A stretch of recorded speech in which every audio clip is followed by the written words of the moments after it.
This is interesting. We got a little breaking news. What? Oh, this isn't good. Okay. Well, this post game takes on a bit of a different tenor. The Knicks have applied, as per Shams, the Knicks have applied to the NBA for a disabled player exception worth $7.8 million as the franchise projects center Mitchell Robinson will miss the rest of the season. Sources tell The Athletic at Stadium. Major development as Robinson had ankle surgery last week. Well, that is a fucking blow.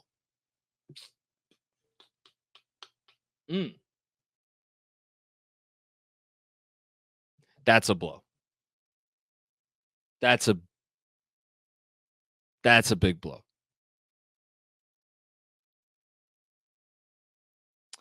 All right, time to recalibrate a little bit. No, Kevin, I don't think Quentin Grimes' confidence is shot. Okay, we could move on. So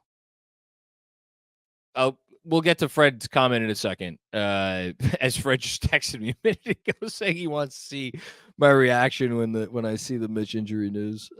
Fuck. All right, let's do a quick recalibration here. This hurts. I know he was going to be out for 2.5 months, but to know now that you're not potentially, right? Potentially getting Mitchell Robinson back for the entire season,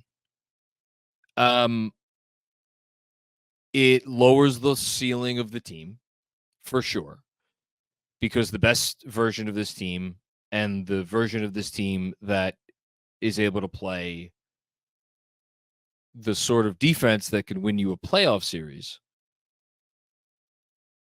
that version includes Mitchell Robinson. That's my first instinct. I don't know. I don't know that they could defend well enough. Now, as I say that, I am also very cognizant and aware of the fact that the two teams that the Knicks are very likely to run into if they get into the playoffs, which again it's I know they won tonight. I know we're all feeling good. Is no given. Boston and Milwaukee are two teams that, well, Boston especially, but I also think Milwaukee are not great matchups for Mitch. He doesn't do well when there's a stretch five on the floor, and when it's a stretch five that could actually really hurt you, like Kristaps, it seems to get in his head. That's partially on the scheme, but I also think it's partially on Mitch. I've not liked how Mitch has looked against stretch fives for a little while now. But you need to get to a series against Boston and Milwaukee first. And again, that takes me back to my original point, and that like Mitchell Robinson was going to help you do that. And now, again, you may not get him, or you probably won't have him. So that's a big deal. And he's just like, man, without him, just the mentality of your team, I think, shifts so much, because just him being back there, it's almost like what Jalen Brunson is and Julius Randle is on the offensive end, where you're like, you have those guys who are going to make those tough shots. Well, when you have Mitch back there, you have Mitch out back there. So if you do blow a coverage, or if something goes wrong on the defensive end, that like he's back there. He's going to be able to cover up. He's going to be able to play 2-on-1 defense. Like, they don't have that anymore. That is such a big part of the mentality of their team, and to not have it anymore for the rest of this year is a huge blow. So that's my first thought. Said the thing about Boston, Milwaukee. Listen, Hartenstein's awesome, and I do think that there is a longer conversation to be had about whether the benefits of Isaiah Hartenstein with this particular unit that he starts with I think there is a conversation to be had. And again, it probably depends. I mean, look, they need to get through the rest of the season first. But like we could sit here and we could have a discussion about it against in certain matchups. Like, is what all the things we talked about earlier about what Hardenstein gives you, is that actually more beneficial than what Mitch brings? It's an interesting conversation. The other part though is the depth part of it. Like, man. All right, this is per Fred Katz. I'll just read this.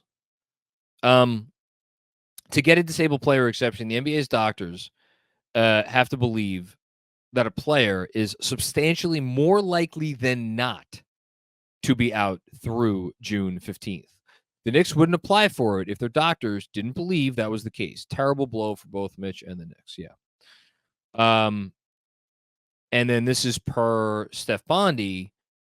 The Knicks never disclosed Robinson's injury, but I've heard it was a fracture and required the insertion of screws. So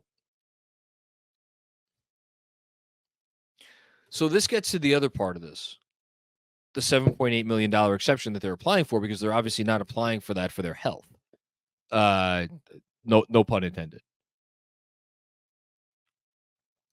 I think they do now need to add a piece.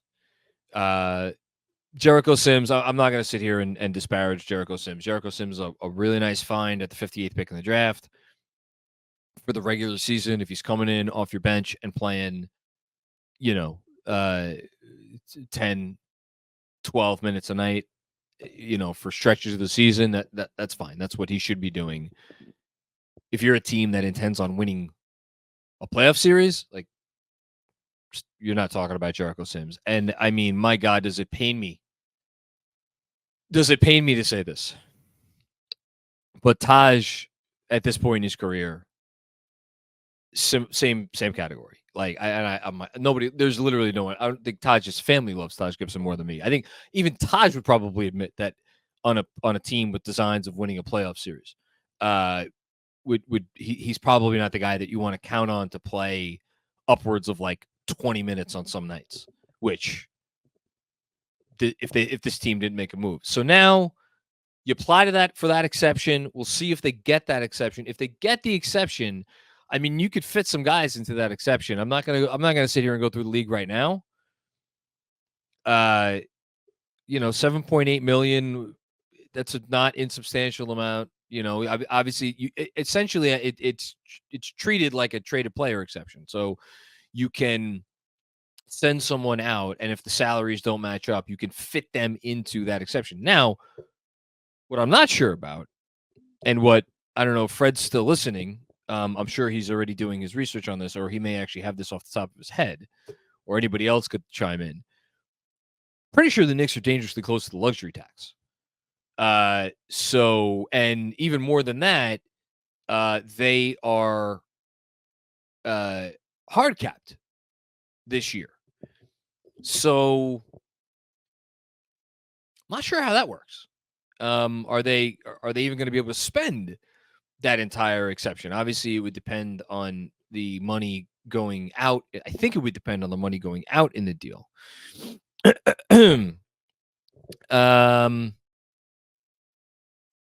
Yeah, right on cue. Here's Jeremy. So the disabled player exception, yes, worth half of Mitch's salary. The Knicks have to stay under the hard cap because of the DiVincenzo was signed using the full mid-level. So that's 172.3. Any player they acquire via trade with the disabled player exception has to be on an expiring contract, and the exception can only be used on one player. So again, I don't know. I forget what their salary is at right now. I'll just look it up, and then we can move on with the show because I don't really think I have anything else to say on this. All right. So the Knicks right now, in terms of their salary cap this year, are at 162.58. So the hard cap is 172.3. I hope that I'm going by the total cap number on Spot Track. Now, I think that number is accurate. I know that there's some like chicanery in terms of like unlikely bonuses and like whether that factors into the total cap number in certain scenarios. But it looks like if I'm going off of the Spotrac number, and again, if this is wrong, I apologize, and I'm sure somebody will correct me. It looks like they will be able to use the entirety of the disabled player exception if they get it granted to them. But again, the player would need to be on an expiring contract. Oh man, I'm gonna look it up just because I know. I mean, they've been linked to this fucking guy for half a decade, and well, I mean, the team is still trying to win. Yeah, he's on an expiring. Yeah, Drummond makes $3.36 million. I don't love him.